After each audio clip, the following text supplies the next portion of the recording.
In Secret of the Mimic, while exploring Murray's costume manor, the player comes across many familiar faces from past entries in the FNAF franchise.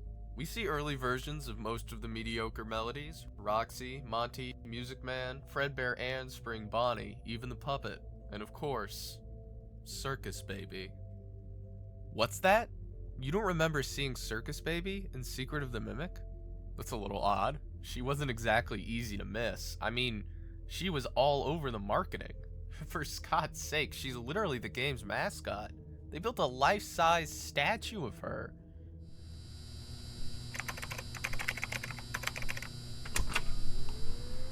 Visual similarities between Jackie and Circus Baby become apparent right out of the box. On their most fundamental level, they are both humanoid animatronics with clown and jester theming. Their faces are painted white with rosy cheeks, red lipstick, blue eyeliner with long eyelashes, as well as red noses resembling the makeup look of a classic white-faced clown. The two animatronics have almost exactly the same color scheme, both being primarily white, red, and orange with blue accents. They both have red hair tied into pigtails and similar outfits including shoulder ruffles and tutus. They have the same eye color, green, at least post-Baby's possession. Jackie even has a crease down the middle of her face similar to the lines which separate the faceplates on Baby and the other Funtime Animatronics. Jackie also has visual similarities with another character from Sister Location, Ennard.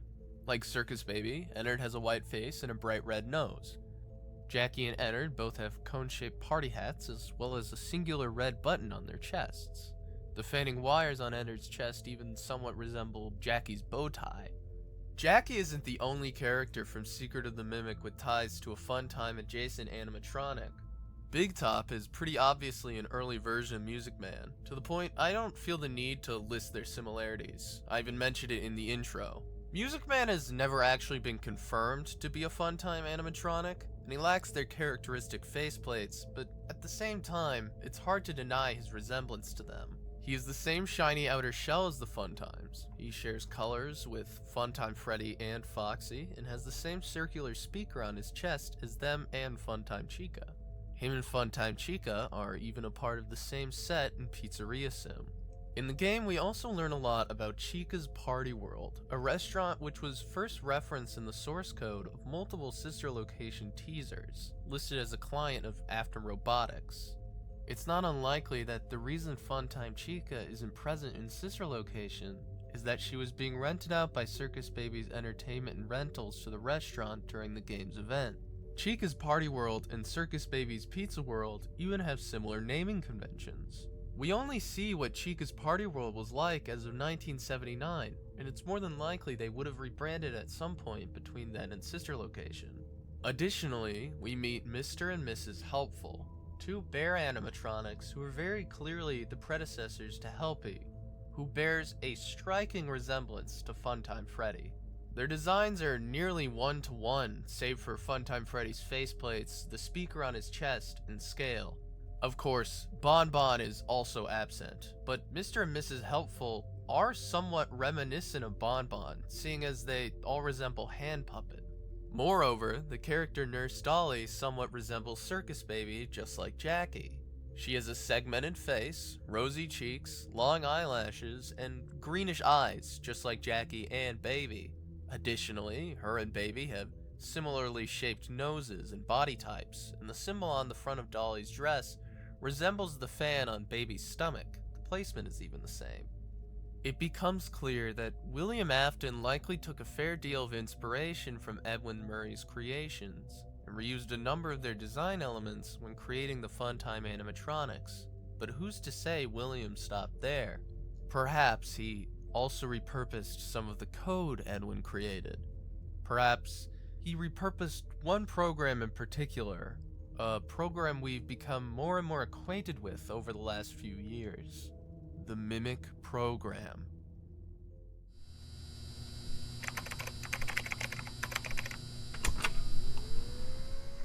The Funtime Animatronics, who William Afton built specifically to kidnap and kill children at Circus Baby's Pizza World, are some of the most advanced animatronics we've seen in the franchise, rivaling even the Glamrocks.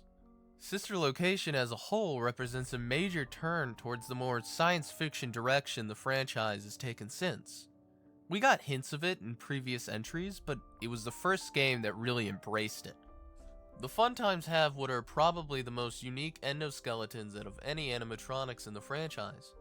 Most endoskeletons we see are, well, skeletal and somewhat resemble the kind of thing you'd find inside of a real-world animatronic. The Funtimes endoskeletons, on the other hand, are composed of bundles of tubes and wires resembling musculature, which surround a more traditional endoskeleton.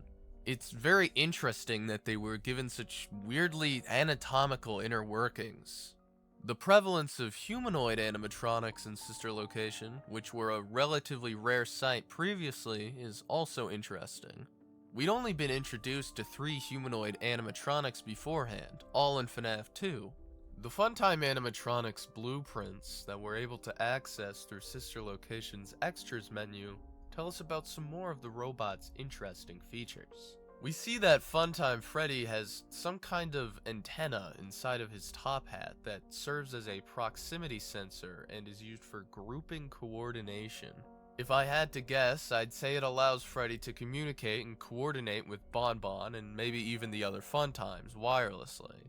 We also see that Bonbon was designed to pivot 360 degrees on Freddy's hand in order to track parents at Circus Baby's Pizza World. We learn that the speakers on Funtime Freddy and Foxy's chests are used to mimic and replay voices in order to lure children away and pretend to be their parents. Funtime Chica and Music Man might have this ability as well, seeing as they also have the same speakers on their chests. I shouldn't have to explain why this particular ability brings the mimic to mind. The word mimic is literally right there. In Secret of the Mimic, M2 constantly repeats phrases from all of the different animatronic suits he takes over during the game. In Ruin, it lures Cassie into the Pizzaplex and down into the basement where it's trapped by mimicking the voice of someone she trusts. Her friend, Gregory. Now, you might be asking, if all of the Funtimes use the Mimic program, then why would only some of them have the ability to mimic voices? Well, it's all but confirmed at this point that the Glamrock animatronics use the Mimic program. We've been shown multiple times that the Glamrock's endos have to be taught how to properly behave, and the animatronics are able to move freely, have unique personalities, and seem to possess some level of self-awareness. In Tales from the Pizzaplex, a variant of the Mimic called the Storyteller takes over the Pizzaplex and infects the Glamrocks, enhancing their worst personality traits, which lines up with the way we see them behave in the games, where they are similarly being controlled by Vanny and Glitchtrap. That being said, not one of the Glamrocks have demonstrated the ability to mimic voices. However strange it might sound, vocal mimicry seems to be an optional feature for mimic-based animatronics, or at least, it's something that can be turned off, and they can be locked into using one particular voice. The Glamrocks actually have quite a few limits placed on them. They're certainly able to be controlled more than something like M2, though Freddy is able to resist Glitchtrap's influence and overcome some of these limitations in Security Breach. At the end of the day, the Mimic program is still just a program. Parts of it can be copied, removed, replaced, or added at will by anyone with access to it, and we've seen it come in many forms, the Funtimes being just one of them. Ballora is remotely activated and able to deter and misdirect people. She's also equipped with some kind of stabilizer in her hips that allows her to stand and spin on her pointed feet, as well as audio and collision sensors. Baby has a built-in ice cream machine, which we see in her 8-bit minigame that she used to lure in Elizabeth and kill her, leading to Baby's possession. She also has an air hose in her hand she uses to inflate balloons and a music database in her head.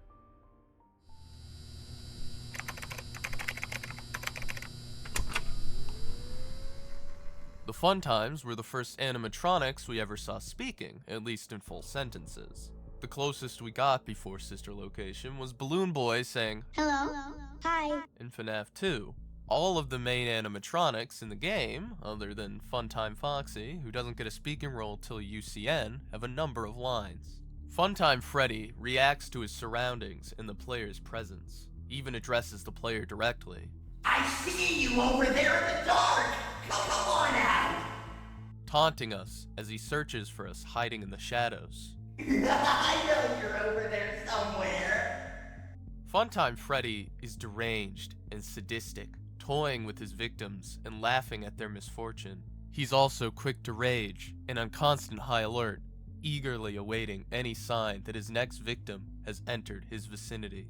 In the short story Count the Ways from Fazbear Frights, Funtime Freddy forces his victim, Millie, a teenage girl trapped inside of his body, to choose how she wants him to kill her, gleefully listing every method of execution he has at his disposal, laughing and cracking jokes along the way. Ballora, like Freddy, reacts to the player's presence as you cross her room. Is someone there?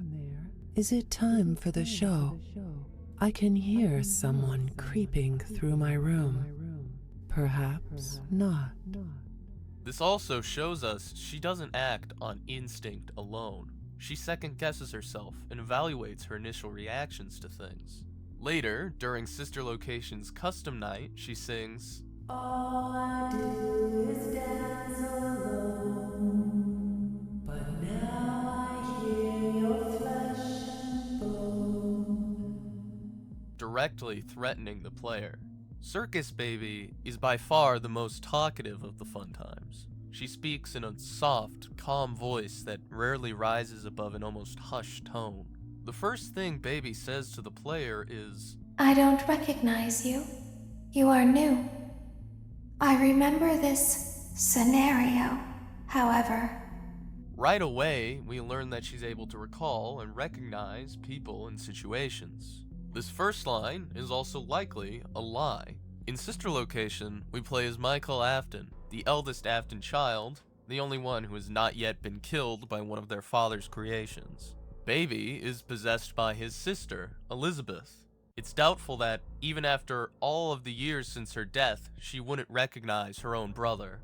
Throughout the game, Baby acts as a guide for the player alongside the hand unit. She puts his guidance into question and gives us pointers on how to survive our encounters with the other animatronics throughout the game. When your guide comes back online, he is going to tell you that he was unsuccessful, that you must restart the system manually. If you follow his instructions, you will die. When you crawl through Ballora Gallery, go slowly. She cannot see you and can only listen for your movement. When you hear her music become louder, she is growing near. Wait and be still. In Night 3, she saves us from Funtime Foxy off-screen by kidnapping us and putting us into a springlock suit. Don't be afraid. I'm not going to hurt you.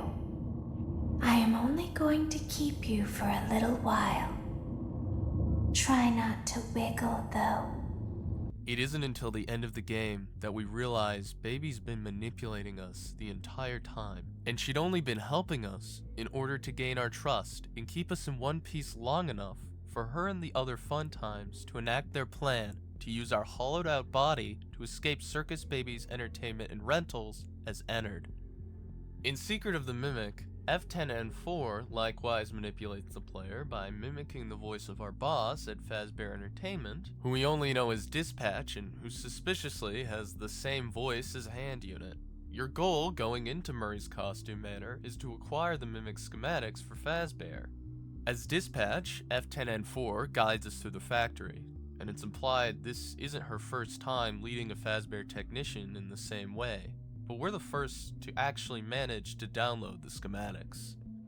Well done, Arnie. I didn't think you could do it, but here you are. That data diver has exact permissions, and you found the blueprints. You made it the farthest, farther than I had expected. I can't believe it was you. Put that data diver in the inventory system. It'll go right to where it's needed. In the end, she tricks us into giving the schematics to her rather than Fazbear, which the real Dispatch is not thrilled about. I just talked to you. You told me to give you the data diver and I could go home. So you admit it? You misplaced company property. In Ruin, M2 doesn't just mimic Gregory in order to mislead Cassie. He also takes over Helpy throughout the game. Helpy is a part of the Virtual Augmented Neural Network Integration, or VANI network. that we access through the Vanny security mask we receive at the start of the game. The mask is meant to be used by Fazbear technicians to help them with their various duties around the Pizzaplex, which Helpy's design and behavior reflects. He wears a technician uniform and carries a Faz wrench. Initially, he acts as a digital assistant to the player, teaching us how to use the Vanny system in a communicative, educational manner. He's similar to Hand Unit in his intended role, a robot assistant who instructs technicians in their use of proprietary technology, tells them what tasks they need to complete, as well as how to complete them. Helpy's eyes repeatedly turn yellow and black veins appear on the side of his face to indicate when he's under M2's influence, and he steers Cassie towards freeing M2. On night 4, while we're still trapped inside of the Springlock suit, Circus Baby tells us, There's something very important that I've learned how to do over time. How to pretend. Do you ever play make-believe? Pretend to be one way when you are really the other. It's very important. She's partly referring to the fact that she's not really on your side and is only pretending to have your best interest at heart in order to further her own goals. At the beginning of night 5, she says, Can you hear me? I'm pretending. Remember how I said I could pretend? The cameras are watching. I must be careful not to move. Pretending is the Mimic program's entire MO. M1 pretends to be Dispatch, and M2 pretends to be Gregory and Helpy. They mimic the personalities of Fiona and David and try to convince Edwin they're really his dead loved ones. They pretend to be the deceased, perhaps without even realizing that's what they're doing. M2 also jumps from costume to costume across Murray's Costume Manor, pretending to be different characters, and hiding from the player in an attempt to catch them by surprise. When Night 5 of Sister Location begins, Hand Unit tells us there are 2 other technicians on site. It's revealed when we shine lights on Ballora and Funtime Foxy's stages that the Funtime Animatronics hung the 2 technicians above them in order to trick the motion detectors in the room into indicating the animatronics were accounted for, which successfully fools Hand Unit. Great. It looks like everything is as it should be in Funtime Auditorium. The entire charade demonstrates a great deal of planning ability and coordination on the parts of the Funtimes. Similarly, in Secret of the Mimic, we find the body of a Fazbear technician stuffed into a mascot suit and hung by a rope above the welcome show by M2.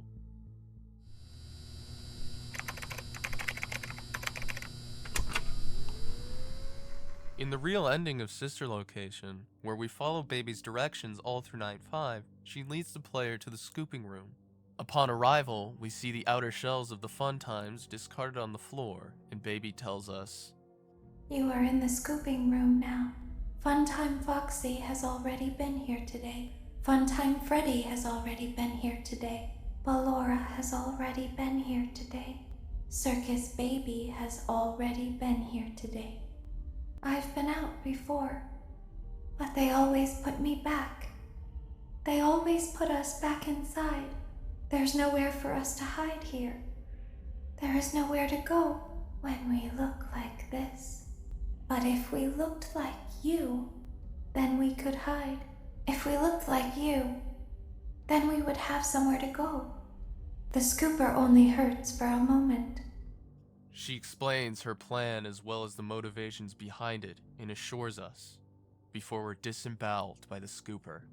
The screen goes black before fading to a scene where the player's silhouette limps into view of a bathroom mirror, and we open our eyes to reveal the purple eyes of Ennard staring back at us. The Funtimes seem to have succeeded in their goal. They shed their casing and combined each of their endoskeletons into one, becoming Ennard, and they use the hollow body of the player character, Michael Afton, as a disguise to finally escape Circus Baby's entertainment and rentals and hide in plain sight in the outside world. Some interesting parallels between Ennard and M2 can be made. They're both self-aware endoskeletons who use some kind of costume or disguise to hide in plain sight and pretend to be someone they're not. They're both motivated by the desire to escape from an underground facility where they are trapped and trick somebody into helping them achieve that aim through deceptive guidance and ultimately succeed at their target's expense. M1 was originally created to babysit David after Fiona's death, but began mimicking her and ultimately replacing her. M2 is created specifically to replace David after his death. Both are robots who take the place of a human being. Similarly, Ennard replaces Michael. In the End of Night minigames from Sister Location's Custom Nights, we see that after Ennard takes over Michael's body and escapes to the outside world, they continue to live as Michael for a stretch of time before his body becomes too decayed to inhabit. This is the purple guy's son, right? This the purple guy's son. And he got entered inside of him, dog. They puppet him around and live his life as if it is theirs. For all intents and purposes, Ennard replaces Michael. In Moon.exe, where we play as the Mimic, the game begins inside of what we're told is our house, which we can't seem to leave. That is, until we receive a hedgehog mask that is said to be able to fool anybody. After putting on the mask, we're able to sneak out of the house to the window. We use a disguise in order to escape somewhere we're trapped. Later, we use yet another mask to disguise ourselves as a character from Moon.exe called the Baby Owl in order to gain entrance to a cave.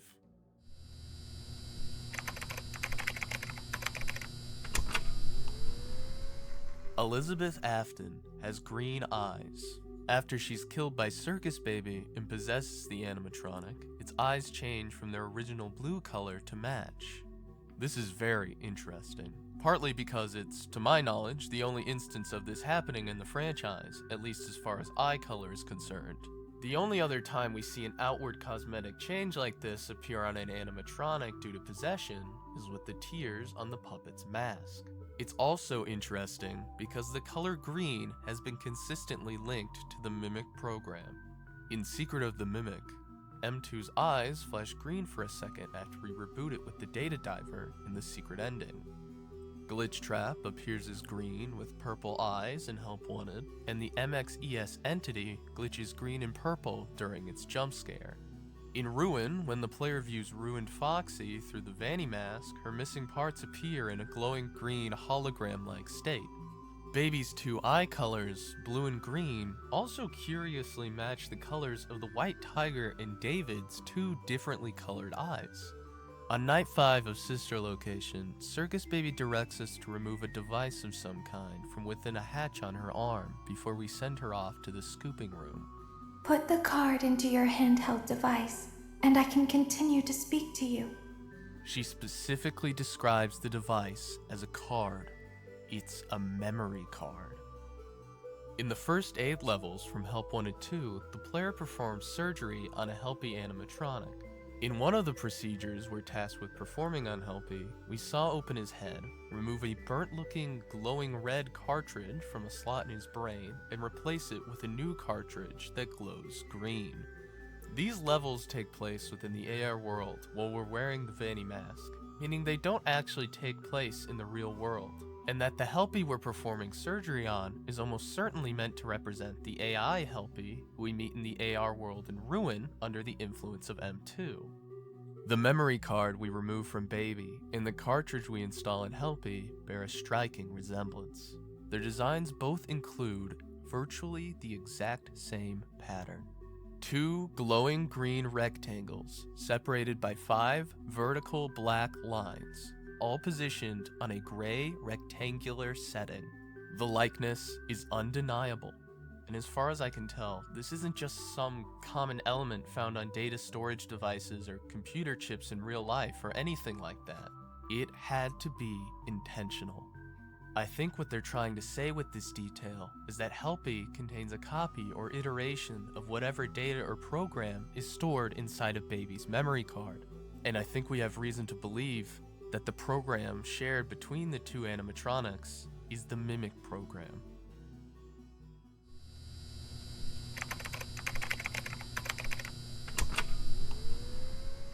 This is roughly how I think the Funtimes came to be. William Afton went to great lengths to destroy Edwin's company so he could have it for himself. The business was already failing, and Edwin's last hope was a massive contracted project for Fazbear Entertainment, headed by William and Henry, who he once considered his friends. What the hell was that? They treat me like some contractor to crack a whip at. Oh, Fiona was right. They don't think of me as a friend anymore. This is the last project I ever do for them. Fazbear kept requesting last-minute changes on the animatronics they commissioned, wasting Edwin's time and resources, all the while poaching his employees. Are they insane? The look of these new animatronics is Fiona's design, and they're great. Oh, first they approve the art, then they approve the proofs. Now they change their minds. Well, we're so close to final. Why would they change them now? Are they pulling my leg? The new concepts are frankly creepy. At some point, Edwin was in the process of developing M2 as a commercial product before it was made into David. This was leaked to Afton by someone at MCM, which infuriated Edwin and likely only made Afton more determined to ruin him. Project update. I figured it out. There's a leak. Someone told them about M2. Well, they can't have it. Attention, traders. Admin wing permissions have been revoked. And no, you can't clear out your desks. You stole my work. Eventually, William succeeded, and Fazbear Entertainment came to own all of MCM's land and everything on it, including the factory, the showrooms, Edwin's house, and the network of underground tunnels that connected it all. By then, the entire Murray family was gone. Eventually, after several of its men were killed, Fazbear managed to trap M2 underground. William, along with Henry, gained exclusive access to M1, M2, and the Mimic schematics. At any point, William could have reset M2, but he never did because he was fascinated by it and decided to keep it in its violent state for the sake of experimentation. It's also possible that his quest for immortality began after meeting F10N4, a woman he knew in life who died and came back through the power of technology. Maybe he was inspired to begin experimenting with building more humanoid and anatomical animatronics. He became obsessed with the idea of replacing humans with robots. Then he discovered Remnant, the key to possession, binding soul and machine, and his gateway to immortality. He needed to learn everything about it, and to do that, he needed a way to consistently source it. He looked to M2 and its capacity for violence and saw opportunity.